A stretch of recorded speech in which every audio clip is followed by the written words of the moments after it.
हम वो खुशबू हैं जो सांसों में बसते हैं। खुद की सांसों को रोक पाओगे कैसे? तुम मुझसे इतनी मोहब्बत कैसे कर सकती हो जूनी? कोई किसी से इतनी मोहब्बत कैसे कर सकता है?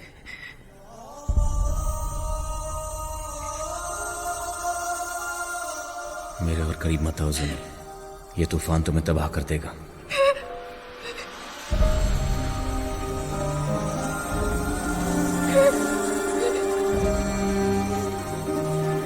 सोच लो, आज अगर मैं चला गया तो कल नहीं आऊंगा।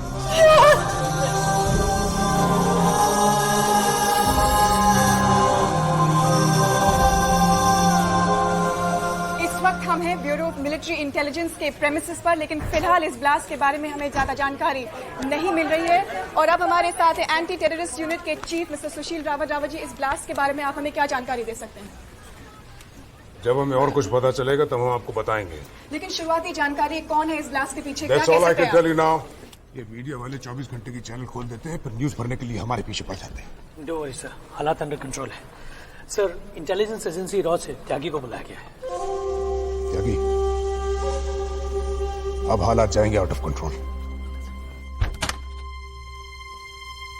क्यों त्यागी, केस सॉल्व कर दिया?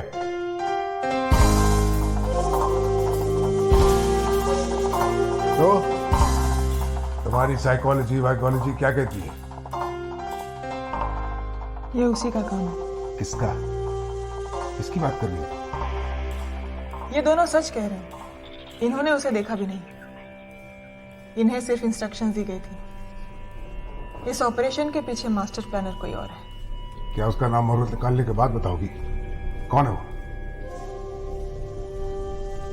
ये वो है जिसने आईकेएफ का रुख बदल दिया है। उसने एक शलवार काजल ग्रुप से आईकेएफ को एक प्रोफेशनली रन ऑर्गेनाइजेशन बना दिया है, जो दुनिया के किसी भी टेररिस्ट ग्रुप से ही नहीं बल्कि इंटेलिजेंस एजेंसीज जैसे CIA, KGB, मोसाद या हमारे रॉ से भी कम नहीं है। इस आदमी की वजह से हमारे 8 शिप और मुंबई पोर्ट का बहुत बड़ा हिस्सा अरेबियन सी में डूबा हुआ है, और इसी की वजह से इस्लामाबाद एयरपोर्ट का नया विंग बनने से पहले ही उड़ा दिया गया था। इस एक शख्स ने इंडिया और पाकिस्तान में टेररिज्म का चेहरा बदल दिया है।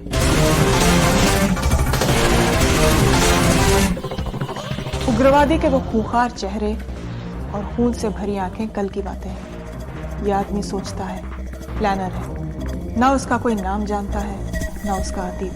वो कब और कहां से आता है किसी को नहीं पता। वो कोई भी हो सकता है और कोई नहीं है। वो थिएटर या लोकल ट्रेन में आपके पास बैठा आदमी हो सकता है, या बैंक का टेलर, या बाहर सिगरेट तंबाकू बेचने वाला।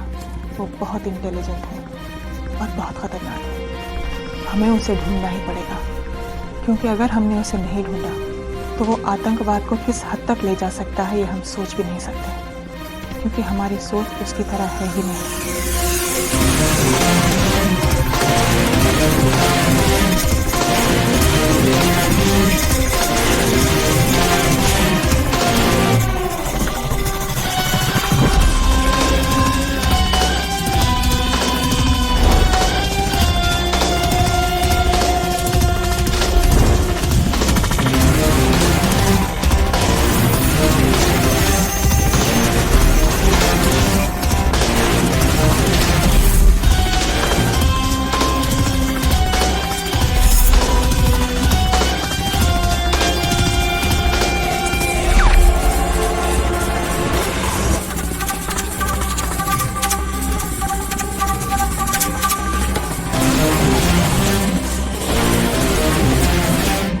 माफ कीजिए नाना जान, मिशन पूरी तरह से कामयाब नहीं हुआ। मैंने तो सारी तैयारियां की थी, लेकिन उन कमबख्तों से इतना भी नहीं हुआ। हर कोई मेरे नाती जैसा बेहतरीन सिपाही नहीं होता, लेकिन उसने भी ये गलती की, और अफसोस वो भी एक औरत की वजह से।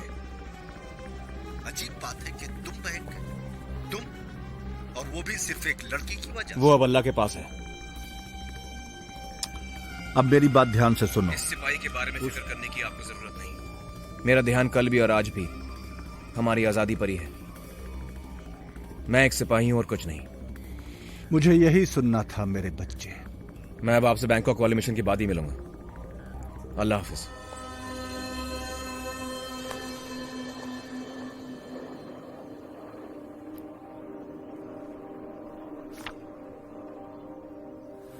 तुमने मुझे अपनी मंजिल तक पहुंचा ही दिया था सोनी। फिर मुझे तुम्हें इस ट्रेन से उतारना नहीं चाहिए था, लेकिन मैं कमजोर हो गया और तुमसे मोहब्बत कर बैठा। हो सके तो मुझे माफ कर देना सोनी। मुझे तुम्हें अपनी जिंदगी में शामिल ही नहीं करना चाहिए था। Sorry I fell in love with you. Sorry Soni.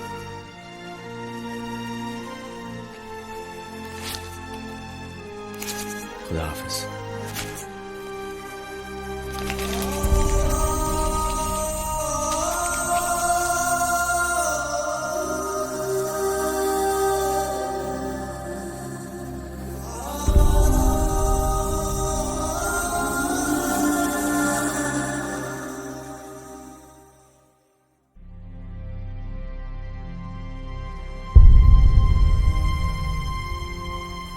कोई तो डिफेंस सेक्रेटरी है, कुछ तो पावर्स होंगे तेरे। कुछ भी करके उस त्यागी को मेरी पीठ से हटा यार। पिछले साल त्यागी की वजह से इंदिरा गांधी एयरपोर्ट पर अलकायदा का अटैक नाकामयाब रहा था। एक बार लकी क्या हो गई, अपने आप को बड़ी इंटेलिजेंस वाली समझती है। अब मैं कुछ भी नहीं कर सकता। डिफेंस मिनिस्टर ने खुद त्यागी को इस केस पर लाने का ऑर्डर दिया है।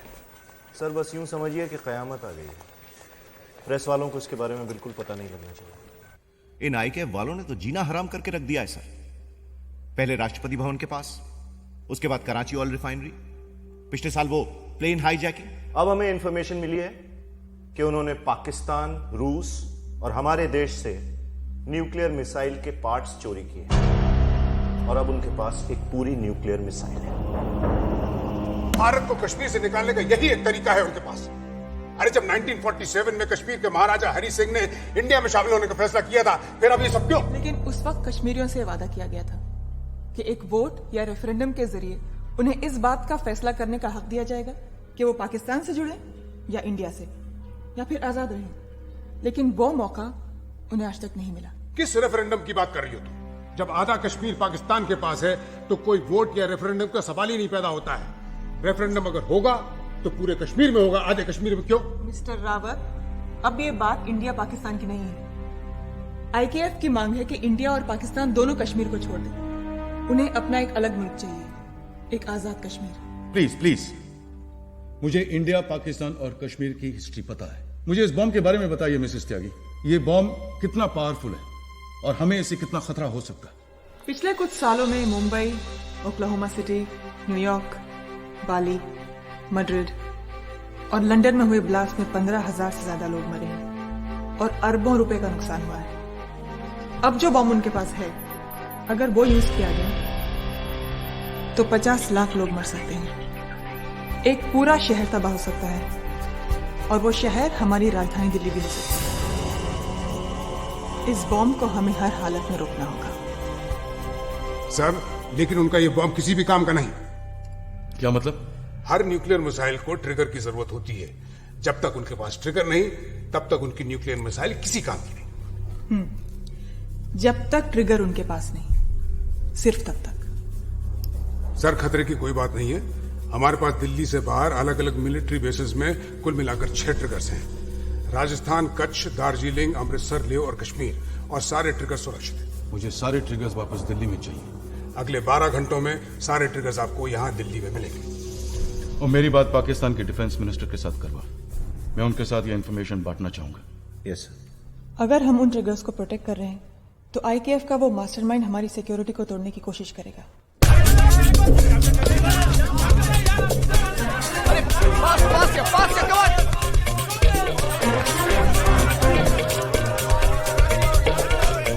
Captain Ranjit! Captain Ranjit! Captain Ranjit यार!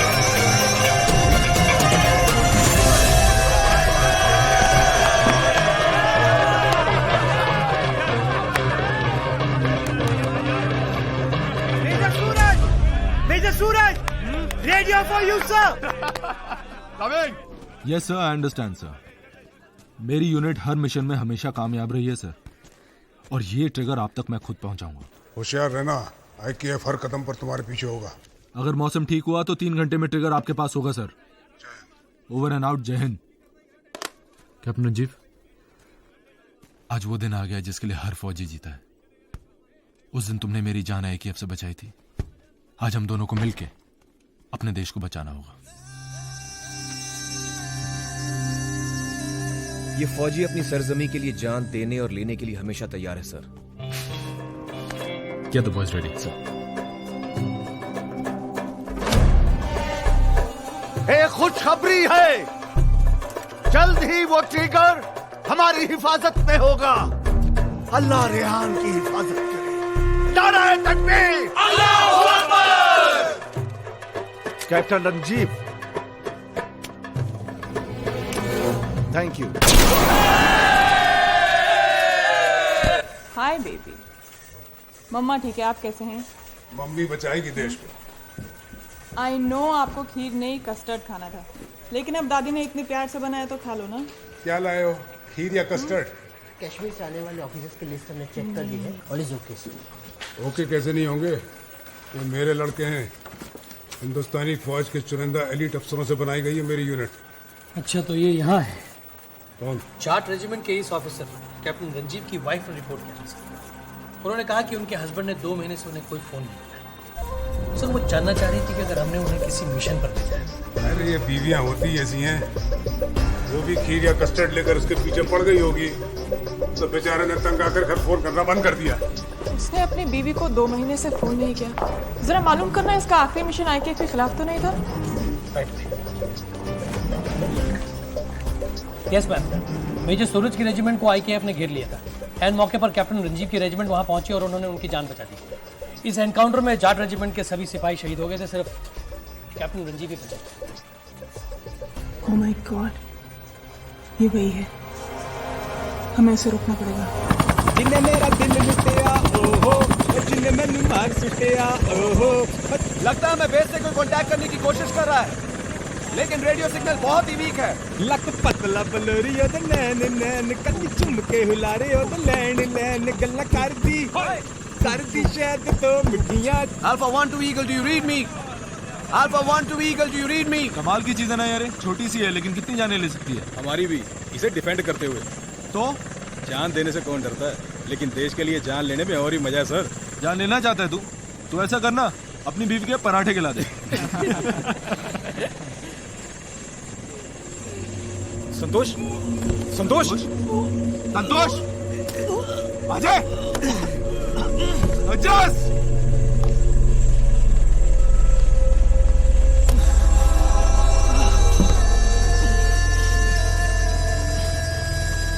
कैप्टन जी। एक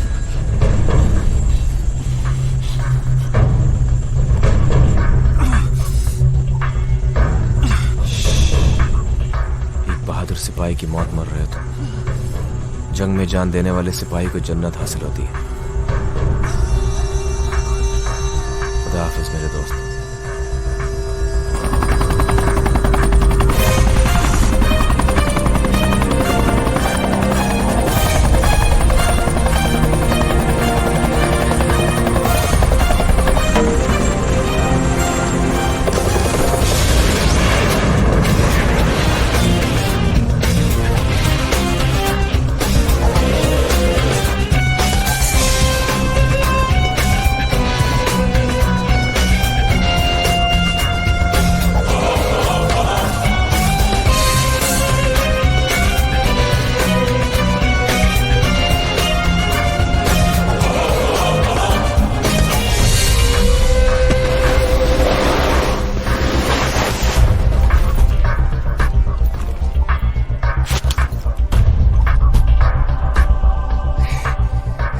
नाना जान, मैं खाली हाथ नहीं हूं। या अल्लाह, तुम्हारे पास महज एक ट्रिगर नहीं है, हमारा बरसों पुराना वो ख्वाब है जिसके लिए हम सब ने जाने कितनी कुर्बानियां दी हैं।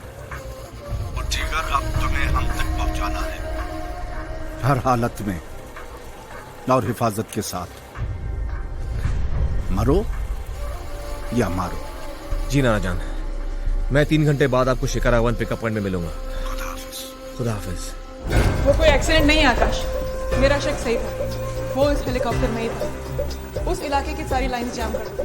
Mobile phones, satellite phones, internet, सब कुछ, सारा कम्युनिकेशन बंद होना चाहिए। रेडियो सिग्नल जैम नहीं किए जा सकते। उस एरिया में हमारे मिलिट्री ऑपरेशंस है। जैम नहीं कर सकते तो मॉनिटर तो कर सकते हैं, इतना तो हो ही जाएगा आपसे। उस इलाके का चप्पा चप्पा छान मारो। Come on boys, let's get going. We have to get. Road unit कितनी दूरी पर है?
नहीं, बहुत तक जिंदा है। तुमने कितनी ही लाशें क्यों ना देखी हो, कितने ही कमांडोज क्यों ना हो, मगर रेहान पिकअप पॉइंट पर जरूर पहुंचेगा। मैंने उसे अभी मरने की इजाजत नहीं दी है। वो नहीं मर सकता।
कैची दीजिए।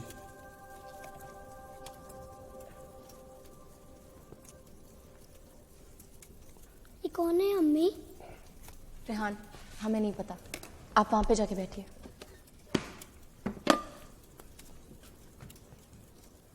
क्या ये भी नानी जान की तरह मर गए हैं? चुप बंदा। नफ्स तो काफी कमजोर है। जरा देखो तो फोन चल पड़ा क्या? नहीं अब्बा, अभी तक डरे हैं। जितना हमसे हुआ वो तो हमने किया। अब डॉक्टर तो है नहीं हम, अब क्या करें? और हम कर भी क्या सकते हैं? इस मौसम में डॉक्टर को लेने भी नहीं जा सकते। ये तूफान में, अंधेरे में 50 किलोमीटर दूर तो नहीं जा सकते। अम्मी छोड़िए, रेहान को छोड़िए प्लीज। रेहान, अम्मी। कुछ नहीं बच्चा, कुछ नहीं। अब तुम पर ही है यंग मैन। हम तो बस दुआ कर सकते हैं कि तुम्हारे पास कोई जीने की वजह हो।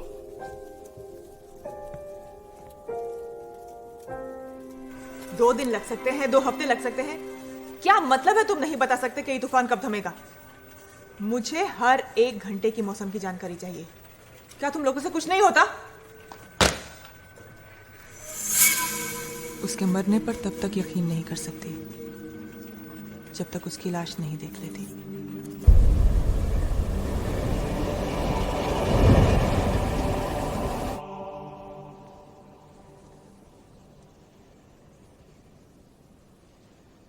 रेहान, ऐसा नहीं करते बच्चे। क्या कर रहे हो आप? इसे डर में अम्मी धड़कन है ही नहीं। रेहान इनकी दिल की धड़कन सुनना चाहता है, जैसे वो नानू की सुनता है। दिल इस तरफ नहीं, इस तरफ होता है।